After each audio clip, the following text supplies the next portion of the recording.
Muchos temas para conversar, se hace poco el tiempo siempre, pero se activa la agenda legislativa, damos vuelta a la página quizás después de lo que ha sucedido con el caso Convenio, muchos debates en el Congreso, vivimos un sistema frontal terrible, vamos a estar hablando de todo esto con el senador de Demócratas, Matías Walker, perdón. Senador, ¿cómo está? Bienvenido. Muy buenos días, Patricia. Gusto de saludarte y bueno, aprovecho de saludar a toda la gente que nos está viendo desde el sur, que han sido Sí. afectados sobre todo por estos temporales. Ojalá llegue la lluvia también a la región de Coquimbo, la estamos A su esperando. región, Sí. tan necesario que se hace en el norte en estos momentos. Sí, senador, antes de hablar un poquito de Coquimbo, ¿qué le ha parecido la respuesta del gobierno ante esta emergencia? ¿Cómo la evalúa? Bien, yo creo que nunca en las emergencias hay que intentar sacar dividendos políticos, sino que hay que unirse en torno a la emergencia. Yo he visto al gobierno bien desplegado en terreno, a las Fuerzas Armadas. Quizás hubo un poco de demora en decretar el estado de catástrofe. La senadora Rincón, senadora de la región del Maule, presidenta demócrata, lo venía solicitando hace algunos días. Eso quizá puede ser la única observación, pero en general yo he visto al gobierno, a las Fuerzas Armadas, a Carabineros, a la Policía de Investigaciones, bien desplegados en terreno, en coordinación con los alcaldes, y lo que cabe en estas emergencias es unirse, sacar conclusiones, también mirar a largo plazo. Yo ayer veía al presidente de la República señalar la necesidad de seguir construyendo embalses, que es Para allá algo iba, de hecho, senador. que ¿Qué a le mí parece me eso? Ese cuesta acuerdo por mucho. embalses que decía el presidente. Sí, me parece fundamental, Patricia, porque en algún momento el propio presidente en su campaña presidencial había cuestionado los embalses que podían afectar al medio ambiente, y los embalses han demostrado que frente a las lluvias son reguladoras de las cuencas, de los distintos valles, que permiten ir regulando la cantidad de agua que se va distribuyendo, acumular y regular. Y en el caso de la región de Coquimbo, o sea, si no fuera por los embalses, por ejemplo, no tendríamos agua para el consumo humano en La Serena y Coquimbo. O sea, gracias al embalse Puclaro es que te permite abastecer de agua finalmente a las ciudades, a las localidades rurales, y lo que tenemos que hacer es seguir construyendo embalses al mismo tiempo para aprovechar la poca agua que cae en el caso de regiones como las de Coquimbo, y también cuando hay más precipitaciones que actúe como regulador. Bueno, usted decía, se ve un cambio en lo que decía el presidente Gabriel Boric en el pasado con este llamado a los acuerdos. Ve, ¿cómo ve el camino para efectivamente alcanzar un pacto que tenga que ver con la construcción de embalses en el país y considerando todas las posturas que existen en el Congreso? Sí, lo hemos dicho, Patricia, y también lo señaló el presidente Boric ayer. El gran problema con los embalses es el exceso de permisología. Son tantos los trámites ambientales ante la DOH, los estudios que a veces se demoran tanto, que entre que existe consenso en construir un embalse y que se concrete, finalmente pueden pasar hasta 10 años. Por eso es que junto con el pacto fiscal, como demócratas le hemos propuesto al ministro Marcel y al gobierno un pacto pro crecimiento, y como parte de ese pacto pro crecimiento, disminuir la permisología, que es lo que tiene detenido los grandes proyectos de inversión públicos y privados. El ministro Marcel se comprometió a disminuir en un 30% el tiempo de tramitación ambiental de los proyectos, y eso es válido para las obras públicas, eso es válido para la minería, pero sobre todo para las grandes obras de infraestructura como los embalses. Lo ha dicho el presidente Frey también, que la burocracia, la permisología hoy día tiene prácticamente detenido el sistema de concesiones en nuestro país. En la región de Coquimbo tenemos consenso para construir dos plantas desaladoras que se licitarían recién el año 2025. Nosotros estamos pidiendo adelantarlo porque además son obras que generan empleo en tiempos de recesión económica como el que estamos enfrentando. Claro, o sea, el primer paso, el paso necesario para alcanzar esos acuerdos sería primero abordar lo que sucede con la permisología. Absolutamente, y en eso hay consenso, lo conversamos con el ministro Marcel a propósito de la aprobación del royalty minero. Le dijimos, ministro, ¿de qué sirve que le aumentemos los tributos a la minería si están parados todos los proyectos mineros?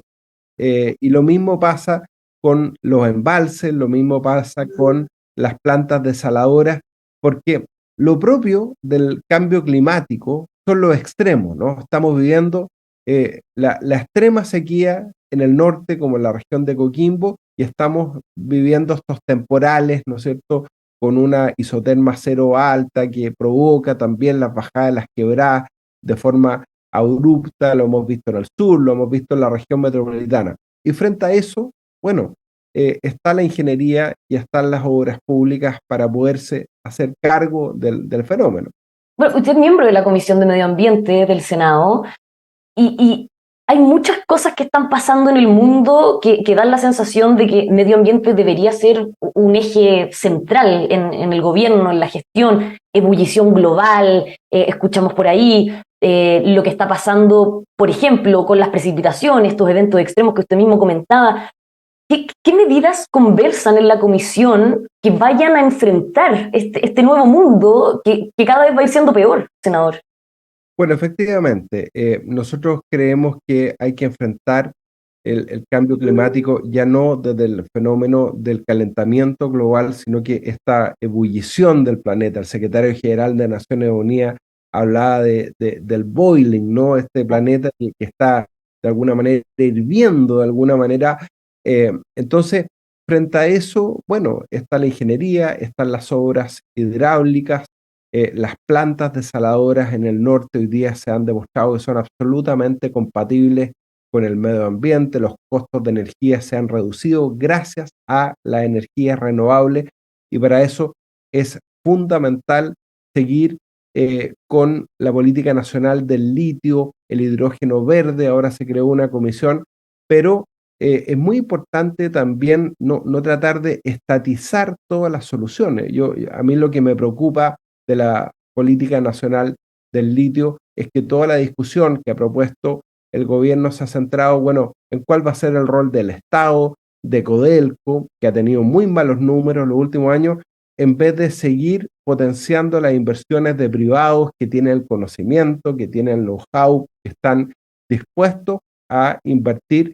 Pero mientras estamos entrampados en una discusión ideológica, vemos como otros países nos están tomando ventaja, por Claro, ejemplo, todo eso en cartera, o sea, son proyectos que van en la misma dirección, enfrentar el cambio climático, pero podríamos decir que son parte central de otras comisiones. En la de medio ambiente, ¿usted cómo evalúa el rol de la ministra Maísa Rojas, la voz medioambiental del gobierno en este escenario mundial que comentábamos? bueno, yo creo que la ministra Maísa Rojas tiene que demostrar más su convicción respecto al desarrollo sustentable. Hoy día tenemos una paralización importante de proyectos de inversión. ¿Por qué? Porque a veces las decisiones en materia ambiental se adoptan con criterio político y no con criterio técnico. Por eso hemos propuesto, por ejemplo, eliminar el comité de ministros en los trámites de evaluación ambiental de los proyectos. Acá hay una norma ambiental que tiene que ser objetiva. Si los proyectos de inversión cumplen con la norma ambiental, tienen que ser aprobados. Si no, tienen que ser rechazados o pueden ser aprobados con condiciones hasta que cumplan con la norma ambiental. Eliminar el comité de ministros es un consenso. Hay un proyecto que hemos presentado esta semana, incluso con el presidente de la Comisión de Medio Ambiente, que es el senador Latorre, con el cual hemos tenido diferencia en estos temas, pero ya existe un consenso de, por ejemplo, eliminar el comité de ministros, acortar los tiempos de tramitación ambiental de los proyectos, que no significa en ningún caso, Patricia, rebajar el estándar ambiental de los proyectos, pero sí aumentar la certeza jurídica, que es fundamental para que exista inversión. Si queremos hablar de electromovilidad, eso significa seguir desarrollando el litio, seguir desarrollando, impulsando el hidrógeno verde. Esta semana me tocó compartir con un diputado alemán que venía a ver el sistema de hidrógeno verde en Punta Arenas. Bueno, entonces hay Mira, que aprovechar también esas ventajas comparativas. bueno, no solo hicieron esta especie de propuesta o planteamiento de eliminar el comité de ministros esta semana, senador, sino que también, y aquí lo cambio de tema totalmente, demócratas y amarillos enviaron una carta al Partido Republicano emplazándolo por su rol en el proceso constitucional. Les dicen que una constitución no puede hacer la exclusión de otro sector, imponer una visión. ¿Cuál es el análisis que usted hace de lo que está viviendo el proceso constituyente y en el fondo, ¿qué es lo que los motiva a decirles estas cosas a los republicanos? Bueno, la misma convicción que nos llevó al proceso constituyente anterior a decirle lo mismo a la izquierda, ¿no? Que estaban construyendo, y lo advertimos a tiempo, una propuesta que era identitaria, que era partisana, que le hablaba a un mundo de izquierda y no le estaba hablando al país. Y por eso se rechazó la propuesta de la convención el 4 de septiembre del año pasado. Luego vamos a cumplir un año y va a ser una oportunidad, Patricia, para reflexionar.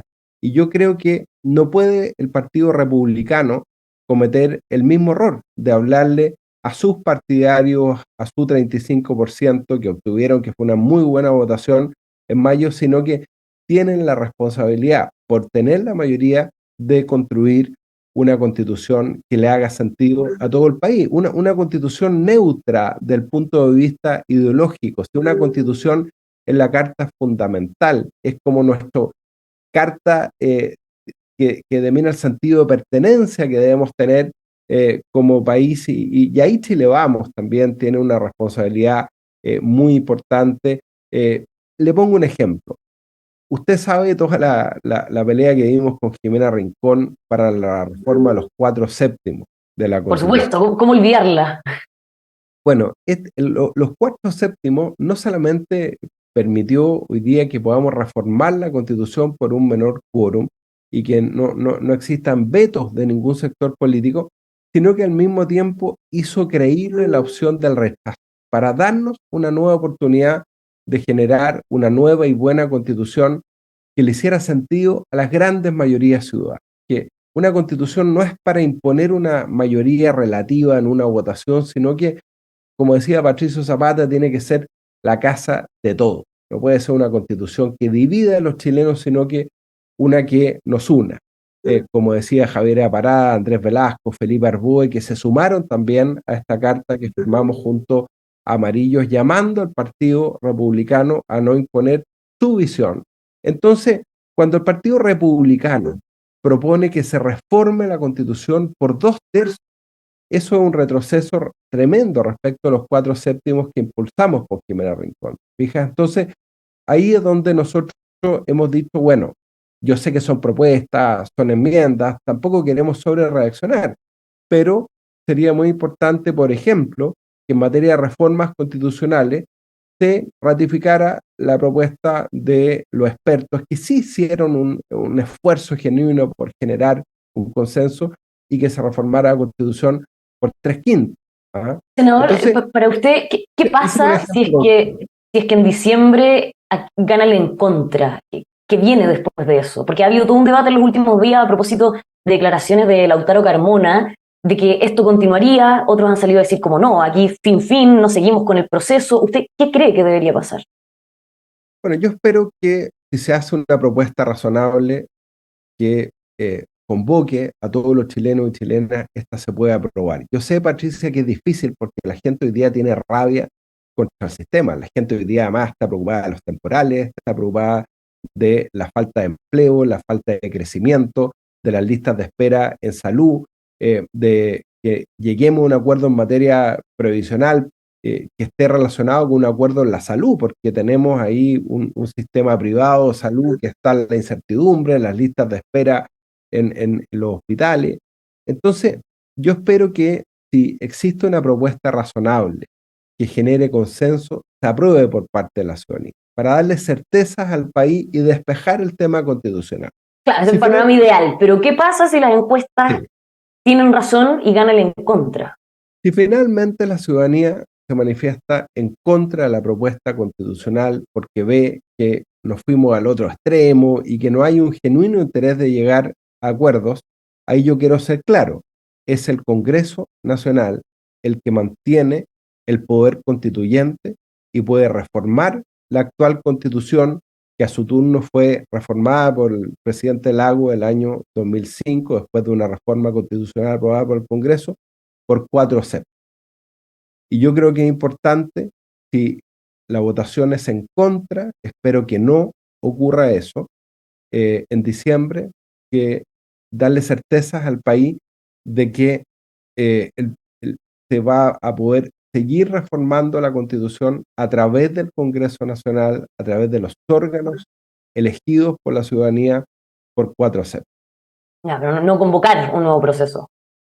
No, porque yo creo que ya no podemos estar en un loop permanente de procesos constituyentes, de elección de convencionales que fracasan en sus propuestas al país. Yo creo que, eh, y además con el costo económico que eso está asociado, yo difiero de Lautaro Carmona. Si se rechaza la propuesta en diciembre, es el Congreso Nacional, de acuerdo a nuestra institucionalidad democrática, el que conserva su potestad constituyente y puede reformar la actual constitución por 4 séptimos.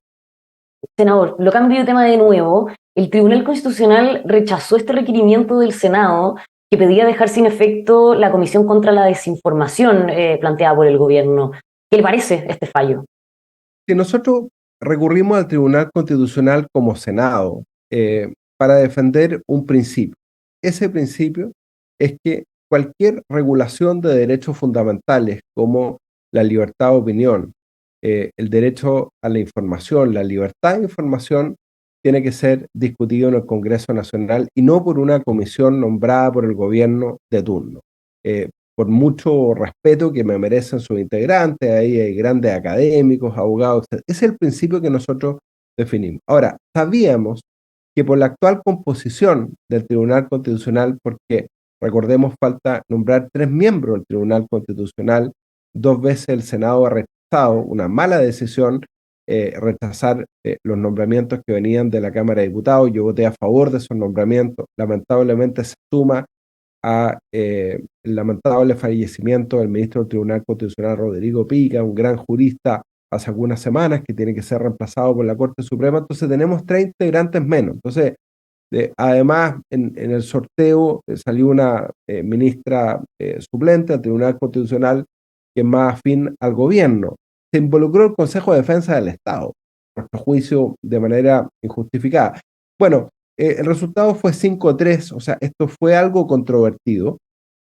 Eso nos da la razón en el sentido que al menos teníamos motivo plausible para litigar, para hacer presente al Tribunal Constitucional al menos nuestra preocupación respecto al tema de fondo, reitero, de que cualquier regulación o afectación de un derecho fundamental que no solamente está en la Constitución, sino que en tratados internacionales de derechos humanos, como la libertad de opinión, la libertad de información, solo puede ser regulado por ley. Va a ser muy interesante, Patricia, conocer después, no se ha dado a conocer aún, los fundamentos tanto del fallo minoría, que estuvo para acoger el requerimiento, 3 votos a favor, como los votos en contra de 5 ministros que estuvieron por rechazarlo, porque yo tengo la impresión, sin leer el fallo, pero por lo que se ha dado a conocer hasta el momento, hoy día yo leí al diario El Mercurio, que ese fallo de mayoría igual le raya la cancha a esta comisión de información y probablemente le va a decir, mire, usted solamente puede proponer cambios,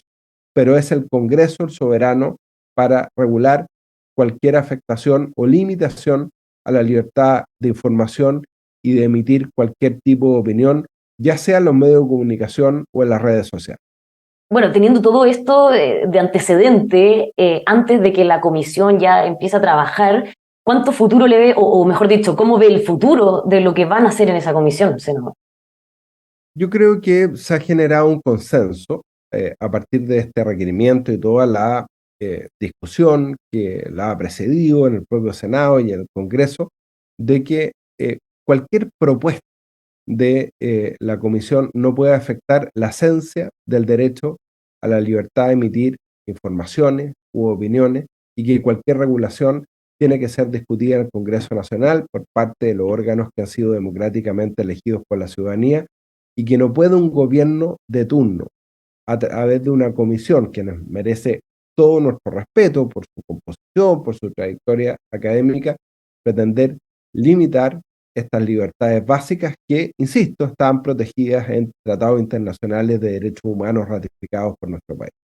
Senador, nos quedan varias cosas en el tintero, así que esperamos tenerlo pronto de nuevo por acá. Muchísimas gracias por el contacto.